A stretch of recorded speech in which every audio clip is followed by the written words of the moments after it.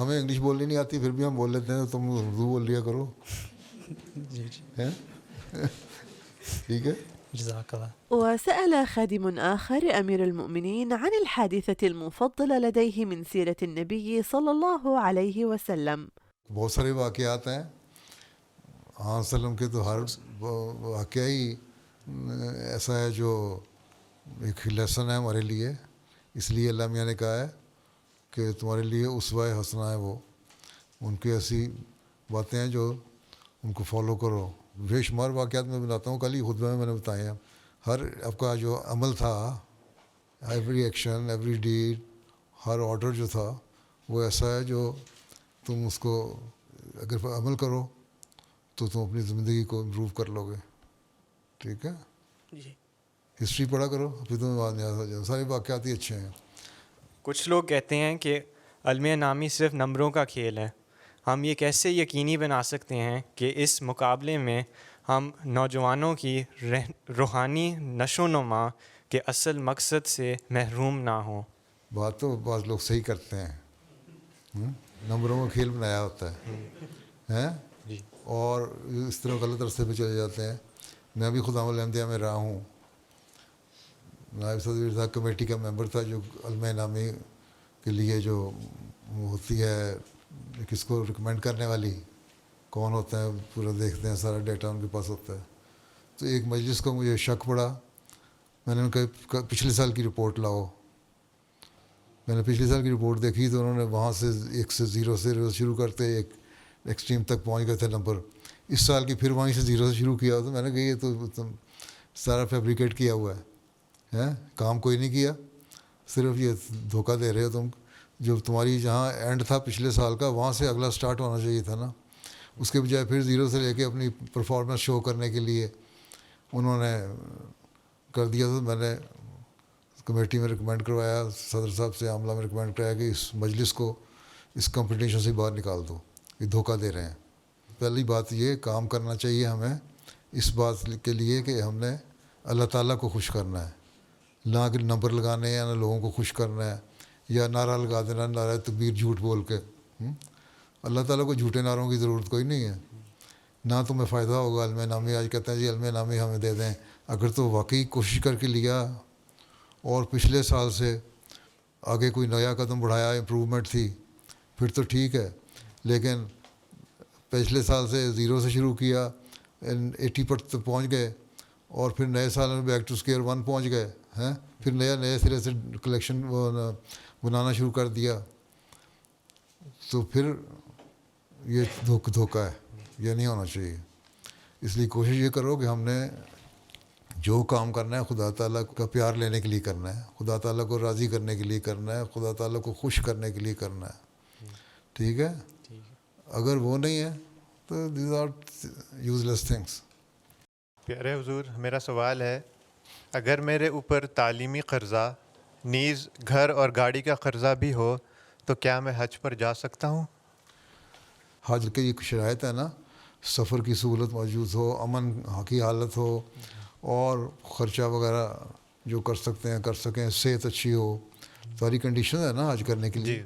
اس لیے ساری عمر میں دن میں نمازیں 5 وقت فرض ہیں, روزے سال میں 1 دفعہ فرض ہیں, حج ساری عمر میں 1 دفعہ ہے اگر کر لو تو, جن کو یہ ریکوائرمنٹ پوری ہوتی ہیں. تو اگر آپ سمجھتے ہیں کہ میں مینیج کر لوں گا کہ اپنے قرضے بھی اتار دوں اور جو ہے آپ کا وقت اس کے اندر قرضے اتار لوں گا اور حج پہ چلا جاؤں تو فائنینشلی مجھے کو اوور ٹیکس نہیں ہوگا, اوور برڈن نہیں ہو جاؤں گا, تو پھر ٹھیک ہے چلے جاؤ. لیکن بہتر یہی ہوتا ہے کہ پہلے قرضے اتارے جائیں اور پھر قرضے اتار کے حج یا عمرہ کیا جائے. ٹھیک ہے جی جزاک اللہ. اور 5 وقت نمازیں پڑھ لو جی صحیح طرح, تو آپ ہی اللہ تعالیٰ قبول کر لے گا. نیت ہوتی ہے نا انسان کی. ایک شخص نے پیسے جمع کیے, غریب آدمی تھا, کئی سال اکٹھے کیے پیسے حج کرنے کے لیے, لیکن اس کے بعد جو جانے لگا حج پہ تو ہمسایوں کے گھر سے اس کو خوشبو آئی گوشت پکنے کی, اس نے اپنے بچے کو بھیجا کہ جا کے ان سے تھوڑا سا سالن لے آؤ. ہم نے بھی کئی مہینوں سے کئی سال سے گوشت نہیں کھایا. تو جب وہ بچہ گیا تو اس نے کہا نہیں تمہیں نہیں دینا, تمہارے کھانے والا نہیں ہے یہ. خیر وہ اس کا باپ بچے کا پھر دوبارہ ہمسائے کے پاس گیا. اس نے پوچھا کہ تم گوشت کھا رہے ہو تو ہمارے لیے کیوں نہیں کھانے والا؟ وہ کہتا ہے اس لیے کہ میں اور میرے بچے 7 دن ہو گئے ہم نے کھانا نہیں کھایا, بھوکے تھے. میں باہر گیا ہوں تو ایک گدھا مرا ہوا تھا, تو اس کا گوشت میں کاٹ کے لے آیا ہوں. مردار کا گوشت تو کھانا بھوک کے اور مرنے کی حالت میں جائز ہے نا, وہ میرے لیے جائز ہے, تمہارے لیے نہیں. اس آدمی کو جس نے حج کے لیے رقم اکٹھی کی تھی اس کو اتنا اس سے صدمہ ہوا کہ ہے میرا ہمسایہ بھوکا رہتا تھا, میں نے خبر نہیں کی اور میں کچھ نہ کچھ تو کھاتا تھا نا, اس کو بھی دے دیتا. بہرحال اس نے جتنے پیسے اکٹھے کیے تھے نا حج کے جانے کے لیے, وہ اس کو جا کے دے دیے کہ تم یہ گندا کھانا پھینک دو اور جا کے پاک کھانا اچھا کھانا لے آؤ بازار سے اور خود بھی کھاؤ, اپنے بچوں کو کھلاؤ. تو اس وقت اللہ تعالیٰ نے وہاں ایک بزرگ کو مکے میں بتا دیا کہ آج اس دفعہ یہ سارے جو لوگ حج کرنے آئے ہیں ان کا حج قبول نہیں, کوئی نہیں ہوا, صرف اس آدمی کا حج قبول ہوا ہے. ٹھیک ہے جی. اور تو اس کے پاس گیا وہ کہ تم نے کیا کیا تھا؟ انہوں نے کہا صرف یہ تھا کہ میں نے پیسے اکٹھے کیے تھے کئی سالوں کے, پھر میں نے اس بھوکے کو کھانا کھلانے کے لیے اپنے پیسے اس کو دے دیے. تو اللہ تعالیٰ نے, اس نے حج نہیں بھی کیا تھا, اس کا حج قبول کر لیا. اگر آپ نیک کام کر رہے ہیں اور غریبوں کا خیال رکھ رہے ہیں, نمازیں صحیح طرح پڑھ رہے ہیں, نیت آپ کی نیک ہے حج کرنے کی, تو جب اللہ کا موقع دے گا تو حج بھی ہو جائے گا. لیکن اس سے پہلے بھی اللہ تعالیٰ حج قبول کر لیتا ہے. جی. ٹھیک ہے, بغیر حج کیے بھی حج قبول کر لیتا ہے اگر نیت نیک ہو. جی. گڈ انٹینشن ہونی چاہیے. جی حضور. ٹھیک ہے. جی. جی. جی جزاک اللہ. حضور میرا سوال ہے کہ تشخیص بجٹ کے موقع پر بعض خود ہم برا مناتے ہیں اور ناظم مال یا قائد کو کہہ دیتے ہیں کہ یہ ہمارا نجی معاملہ ہے. نیز عہدے دوران بھی کئی مرتبہ صاف کہہ دیتے ہیں کہ ہم لوگوں سے ان کی تنخواہ وغیرہ کے بارے میں پوچھنا مناسب نہیں سمجھتے. حضور اس سلسلے میں ہماری رہنمائی فرمائیں. اس لیے وصیت میں بھی پہلے فارم میں یہ ہوتا تھا کہ میری اتنی انکم ہوئی ہے اور اس میں میں چندہ وصیت ادا کر رہا ہوں. اس وقت خلافت رابعہ میں پھر یہ سوال اٹھا تھا کہ بعض لوگ نہیں کس طرح کرنا چاہتے, تو انہوں نے کہا تھا ٹھیک ہے اگر موسی سے ہم یہ ایکسپیکٹ کرتے ہیں کہ وہ تقویٰ پہ چلنے والا ہوگا تو اس لیے وہ صرف یہ ڈکلیریشن دے دے کہ جو میں چندہ دے رہا ہوں میری انکم کے مطابق ہے. تو اگر کوئی انکم نہیں بھی بتاتا, یہ کہہ دیتا ہے جو میں چندہ دے رہا ہوں وہ اتنا ہی دے سکتا ہوں اور انکم کے مطابق دے رہا ہوں, یا میں اتنا ہی چندہ دے سکتا ہوں, اتنا بھی کہہ دے تو بس ٹھیک ہے اس سے لے لو, اس کو ضرورت نہیں ہے اس سے زیادہ قریدنے کی, پوچھنے کی کہ اتنی آمد ہے کیوں آمد ہے, تو ان کو چھوڑ دو. آج کل ویسے ہی GDPR کا جو لا بن گیا نیا دنیا میں ہر جگہ, اس سے ویسے ہی آپ کی انفارمیشن اگر آپ کسی سے لیتے ہیں اور وہ کسی طریقے سے کہیں لیک ہو جاتی ہے تو آپ کو کیس کر سکتے ہیں جماعت پہ. اس لیے بہتر ہے کہ جو انفارمیشن کوئی جتنا دیتا ہے اور اسٹیٹمنٹ دے کے دیتا ہے اتنی انفارمیشن لو. ٹھیک ہے. باقی تقویٰ کا معیار ہے, اس کا معاملہ اللہ کا معاملہ. ٹھیک ہے. ہاں یہ اس سے کہہ دو کہ تم دیکھ لو کہ تم نے چندہ خدا کی خاطر دینا ہے, اس لیے یا تو تم اپنی آمد بتا دو اگر تم بتا سکتے ہو, اور نہیں تو یہ لکھ دو کہ جو میں دے رہا ہوں چندہ اپنی آمد کے مطابق دے رہا ہوں, یا یہ لکھ دو کہ میں اتنا ہی چندہ دوں گا, اس سے زیادہ نہیں دے سکتا, میری آمد جو بھی ہو. ٹھیک ہے. تو ادروائز بہت سارے آج کل کے جو دنیا کے قانون ہیں نا اس میں آپ لوگ اس ویسٹرن ملکوں میں ڈبیٹ میں آ جاتے ہیں. ٹھیک ہے. بالکل. جزاک اللہ. پیارے حضور میرا سوال ہے کہ حضور کے دور خلافت کے سب سے مشکل وقت کون سا تھا اور اس وقت اللہ تعالیٰ نے کیسے حضور کی خاص مدد فرمائی؟ سب سے مشکل وقت وہی تھا جب مجھے بنا دیا. اس کے بعد تو اللہ میاں آپ ہی آسانیاں پیدا کر دیں. ٹھیک ہے. ٹھیک ہے. پھر مجھے تو نہیں پتہ لگا, وہ اللہ میاں آپ ہی کام چلا رہا ہے. ٹھیک ہے. کیا بتاؤں میں, جو مشکل وقت تھا وہ لوگوں نے دیکھ لیا, تم نے بھی دیکھ لیا وہ کسی پرانی ویڈیو میں. وفي اليوم التالي حظي أساتذة الجامعة الأحمدية في ألمانيا بلقاء أمير المؤمنين نصره الله. بدأ اللقاء بالدعاء الصامت ثم تحدث أمير المؤمنين مع جميع الأساتذة. حضور خاک سر علم کلام پڑھاتے ہیں, رابعہ اور خامسہ اور شاہد. لیکچر تیار کرتے ہیں باقاعدہ؟ جی حضور. اچھا. جی اپنے اسٹوڈنٹ کے لیے دعائیں بھی کرتے ہیں؟ جی حضور کوشش کرتے ہیں. فارسی پڑھاتے ہیں؟ جی کس کلاس کو؟ خامسہ کو اور شاہد کو دوسرے سیمسٹر میں. کتنی آ جاتی ہے ان کو؟ سمجھ آ جاتی ہے؟ کوشش کی جاتی ہے کہ ان کو حضرت وسلم کے جو اشعار ہیں وہ پڑھنے اور سارا منظوم کلام جو ہے اس کا ہر مطلب آنا چاہیے نا. جی اتنا اس طرح تو پڑھانا چاہیے جامعہ کو. جی ہر فارسی شعر کا مطلبی اور تشریح بھی آنی چاہیے. جی جی وہی پڑھا دیں وہی کافی ہے. جی ٹھیک ہے انشاءاللہ. باقی اپنے علمیت کو چھوڑیں، صرف وہی کلام پڑھائیں. وخلال اللقاء نصح أمير المؤمنين المعلمين بأهمية الدعاء.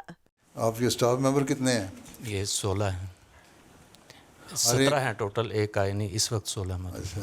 آپ میں سے ہر ایک روزانہ 2 نفل پڑھتا ہے اپنے اسٹوڈنٹس کے لیے؟ جی.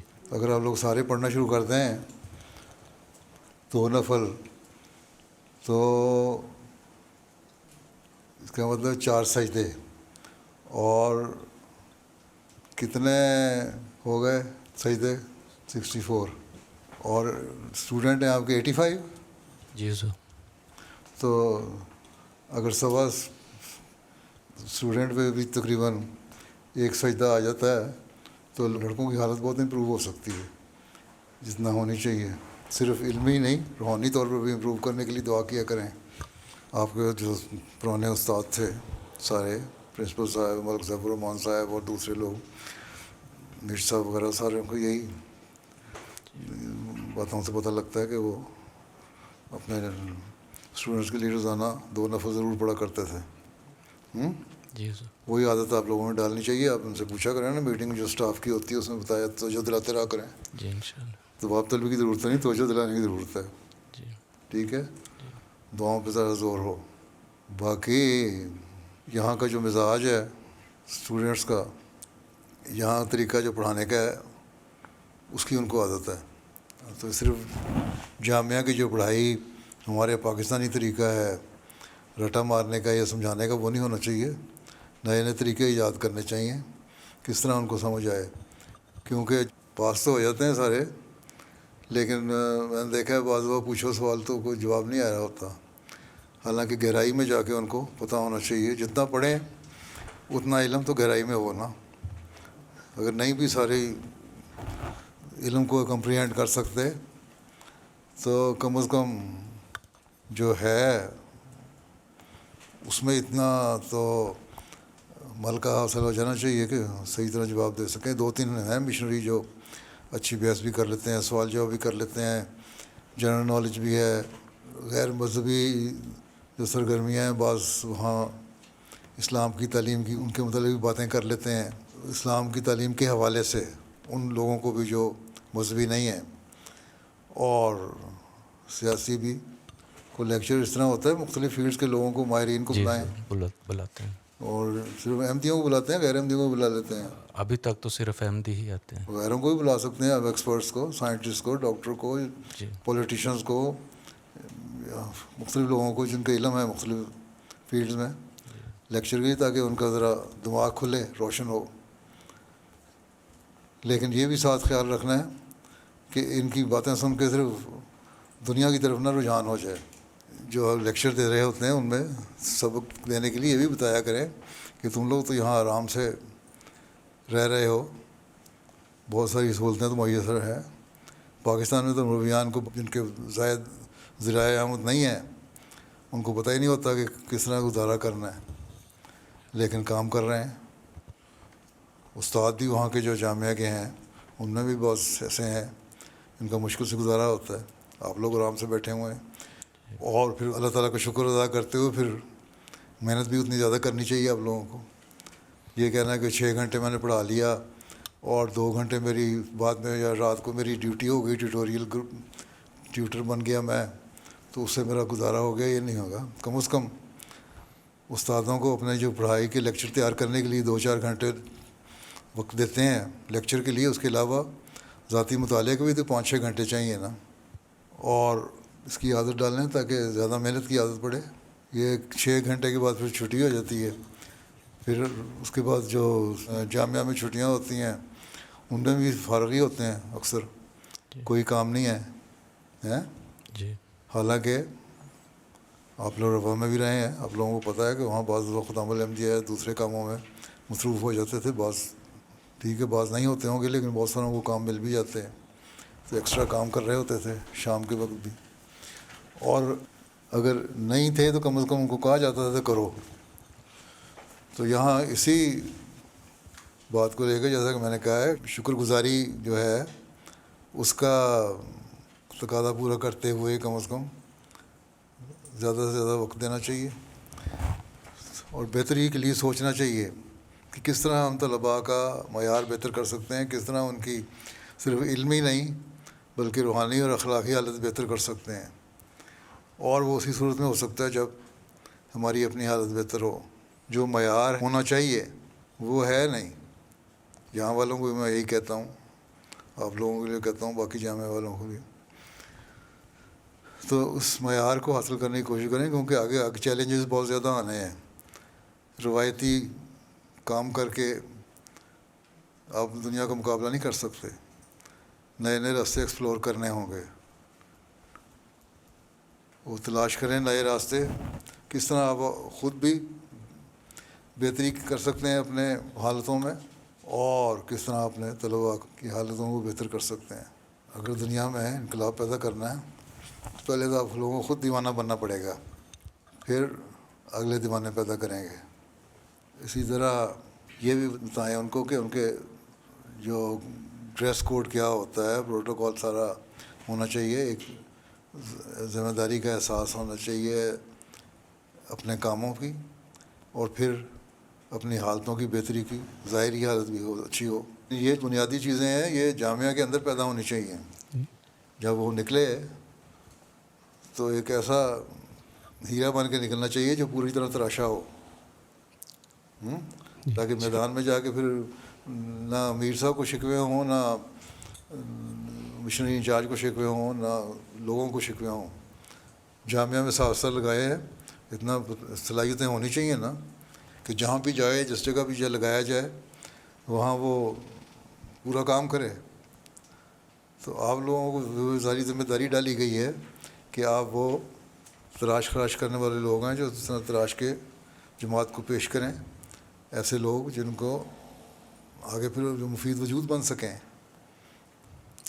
صرف یہ کہنا ہے 2-4 پیریڈ لے لیے میں نے, خامسہ رابعہ کو پڑھا لیا, اور میں نے معاہدہ اللہ کو پڑھا دیا, اور میں نے عربی پڑھا دی, اس کے بعد میں گھر جا کے سو گیا. یہ تو کوئی بات نہیں. اپنے خود جائزے لیں, خود دیکھا کریں کہ آپ نے علاوہ لیکچر تیار کرنے کے, جیسا کہ میں نے پہلے کہا ہے, کتنے گھنٹے مطالعہ کیا ہے. آپ لوگوں تو علمی لوگ ہیں, آپ لوگوں تو ویسے ہی کتابی کیڑا ہونا چاہیے. علاوہ ورزش کے صبح اٹھیں, تہجد کے بعد, نماز فجر کے بعد آدھا پونا گھنٹے کی واک کریں. اب تو ویسے ہی سردیاں آ رہی ہیں, موسم ذرا راتیں لمبی ہو گئیں, یہ بھی نہیں بہانا ہے, رات کو کافی سو لیتے ہیں.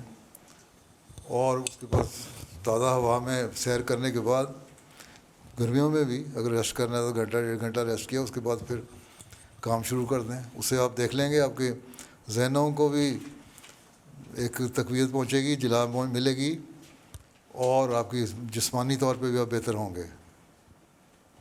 تو یہ چیلنج ہیں آپ لوگوں کے سامنے.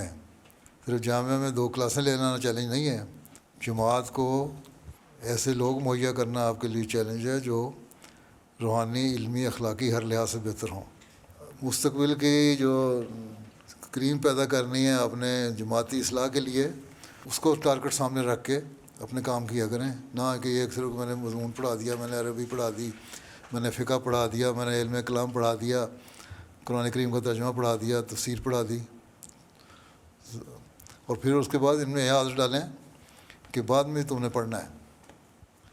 چاند دیکھے ہیں بہت اچھا کام کر رہے ہیں, جو علمی کام بھی اچھا کر رہے ہیں, جو علمی کام کے ساتھ ساتھ تبلیغی کام کے ساتھ ساتھ بعض پبلک ریلیشن کے کام بھی اچھے کر رہے ہیں. وہ بھی ہونا چاہیے, اعتماد بھی پیدا ہونا چاہیے ان میں کہ ہم ہر ایک سے بات کر سکیں, بڑے سے بڑا لیڈر ہو, سیاستدان ہو, کوئی بھی ہو ہم نے اعتماد سے ان کے ساتھ دین کے حوالے سے بھی بات کرنی ہے اور ان کے اپنی غلطیوں کی نشاندہی کرنے کے لیے بھی ان کو کھل کے بتانا ہے. یہ چیزیں بھی ساتھ ساتھ ٹریننگ کی ضروری ہے ٹیچروں کے لیے. ہر لیکچر میں مختلف وقتوں میں کوئی نہ کوئی موقع ایسا آ ہی جاتا ہے جہاں سے نصیحت کا کوئی پہلو نکل آتا ہے. کوئی بھی آپ بات پڑھا رہے ہوں, کلام پڑھا رہے ہیں, حدیث پڑھا رہے ہیں, فقہ پڑھا رہے ہیں, کوئی نہ کوئی ایسی بات نکل آتی ہے جس کو آپ فوری طور پہ اس کی بتا سکتے ہیں کہ اس کو تم نے زندگیوں میں کس طرح اپلائی کرنا ہے, تمہیں اس سے کیا فائدہ ہوگا, کس طرح تم فائدہ اٹھا سکتے ہو. اور اسی صورت میں ہوگا جب آپ خود اسے فائدہ اٹھانے کی کوشش کر رہے ہوں گے. كما تمكن أساتذة الجامعة أيضا من طرح الأسئلة وتحدثوا كذلك عن الأعمال التي يقومون بها. میں اساتذہ کے لیے ایک مددگار قسم کا وہ ایک سیٹ اپ بنا رہا ہوں جس میں قرآن کریم پڑھانے کے لیے ایک طرف الفاظ لکھے ہوں, پھر ترجمہ ہو, پھر اگر ایک قرآن کریم کے ورب جو ہے وہ اگر 1000 دفعہ بھی آیا ہے تو ہر دفعہ اس کے آگے اس کا حل لغات ہو, اور پھر آگے تفسیری نکات ہوں جن میں احادیث سے بھی کتاب و تفاسیر یا دوسری احادیث ستہ سے بھی جو مددگار احادیث ہیں وہ بھی رکھ رہا ہوں, اور تفسیر حضرت مسیح علیہ السلام, تفسیر کبیر اور غیر جماعت جو تفاسیر ہیں ان کے بھی نوٹس اس میں شامل کر رہا ہوں.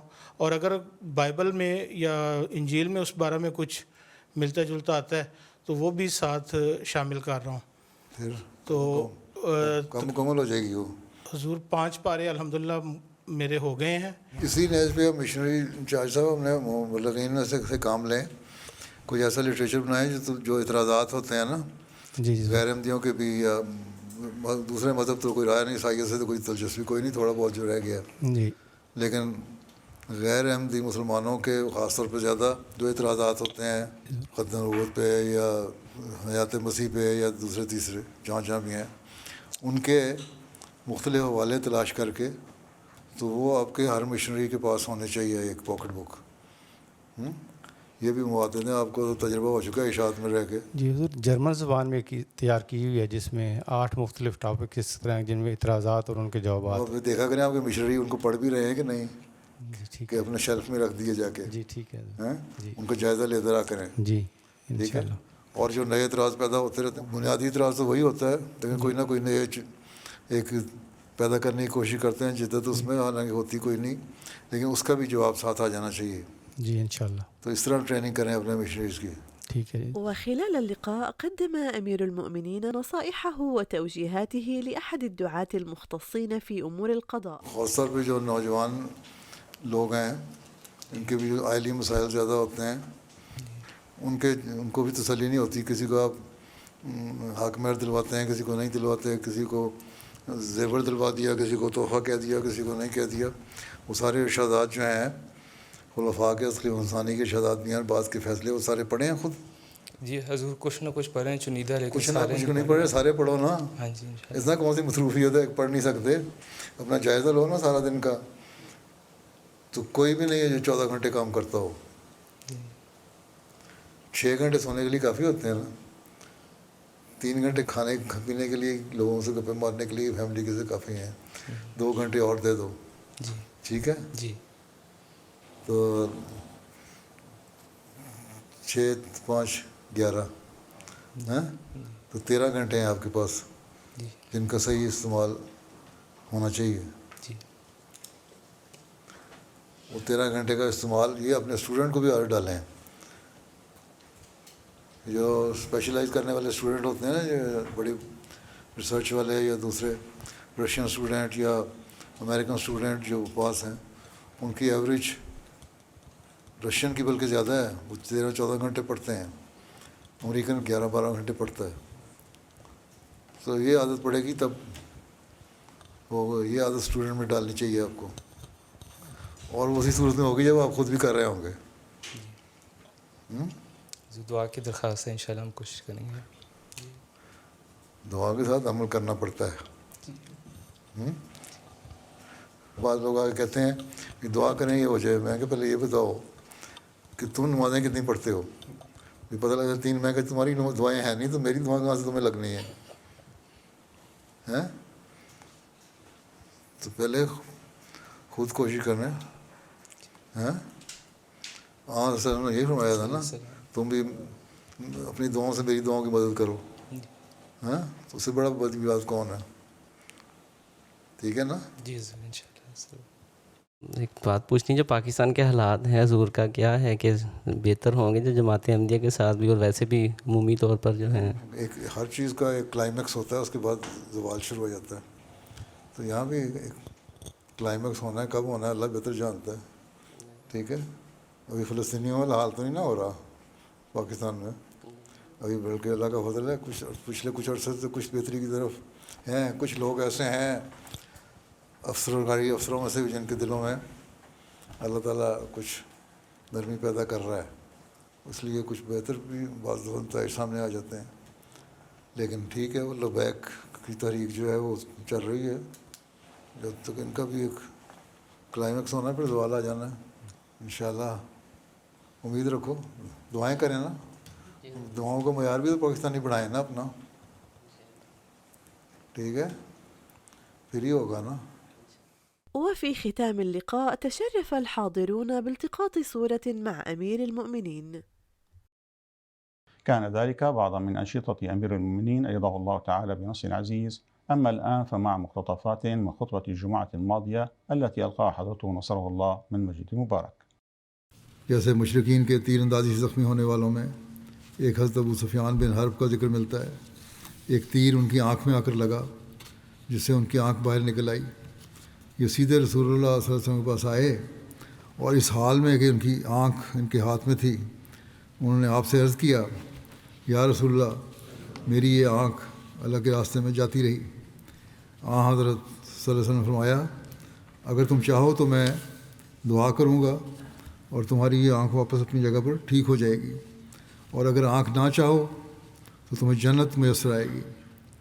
ایک روایت میں یہ الفاظ ہیں کہ عین یعنی آنکھ نہ چاہو تو جنت میں تمہیں عین یعنی چشمہ آب بے رحمت میسر آئے گا.